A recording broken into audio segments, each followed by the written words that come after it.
کیا آپ سوچ سکتے ہیں کہ آپ جنگل کے بیچوں بیچ گر گئے ہیں، جہاں آس پاس دور دور تک صرف گھنے درخت اور خوفناک جانوروں کی آوازیں سنائی دیتی ہے۔ زندہ رہنے کے لیے نہ کھانا، نہ پانی اور نہ ہی کوئی سہارا ہے۔ یہاں سے باہر نکلنے کا کوئی راستہ نہیں ہے۔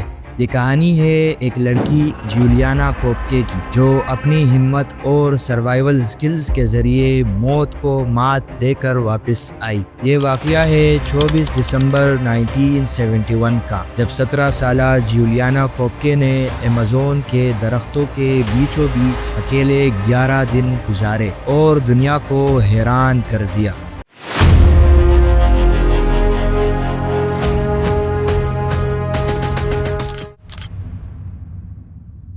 24 دسمبر 1971 جب لینسا فلائٹ 508 ایک کمرشل فلائٹ جو ویسٹرن ساؤتھ امریکہ کے ایک کنٹری پیرو کے کیپٹل لیما سے پیرو کے دوسرے شہر پیوکیلپا جا رہی تھی، اپنی منزل کی طرف اڑان بڑھتا ہے۔ اس فلائٹ میں 92 پیسنجرز سوار تھے، جن میں جولیانا اور اس کے پیرنٹس بھی شامل تھے۔ جولیانا کے دونوں پیرنٹس سائنٹسٹ تھے اور ایمیزون کے وائلڈ لائف پر کام کرتے تھے۔ سب کچھ ٹھیک تھا، مگر بادل اچانک سے گھنے ہونے لگتے ہیں۔ کرسمس کا دن تھا اور موسم خوشگوار لگ رہا تھا، لیکن کچھ ہی دیر میں موسم خراب ہونے لگتا ہے۔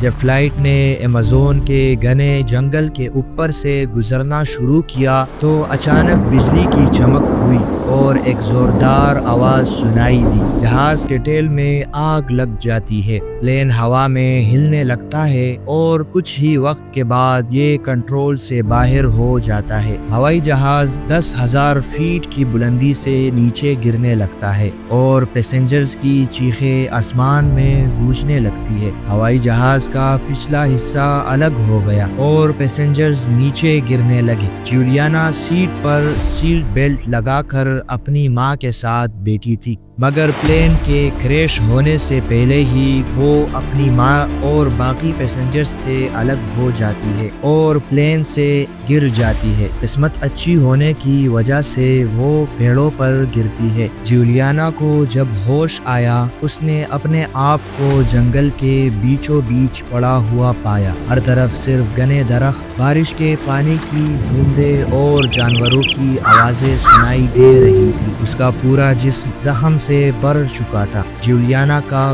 کلیویکل بون، جسے کولر بون بھی کہا جاتا ہے، فریکچر ہو چکا تھا۔ ایک آنکھ پوری طرح سے بند تھی اور پیر میں گہری چوٹ لگی ہوئی تھی۔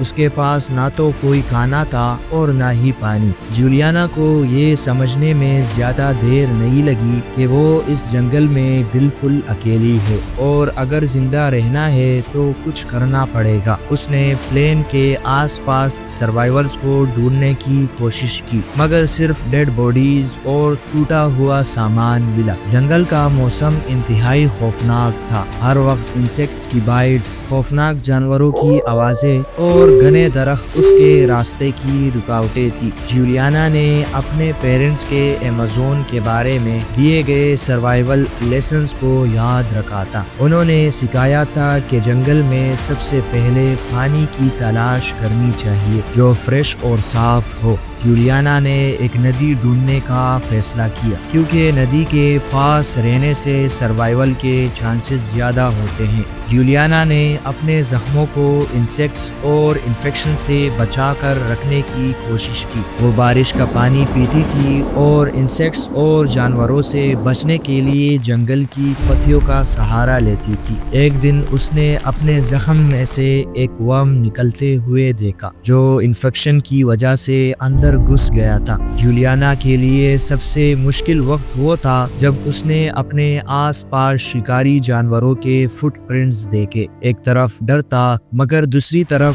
زندہ رہنے کی چاہت اس کے حوصلے کو برقرار رکھی تھی۔ جولیانا نے اپنی سروائیول جرنی کے دوران ایک چھوٹی سی ندی کو ڈھونڈ لیا اور اسی کے ساتھ ساتھ چلنے لگی۔ اس نے جنگل میں آسمان کی ڈائریکشن اور ندی کے فلو کو سمجھنے کی کوشش کی۔ گھنے درختوں کے نیچے چلنا انتہائی مشکل تھا، مگر جولیانا ہر روز تھوڑا تھوڑا سفر کرتی تھی۔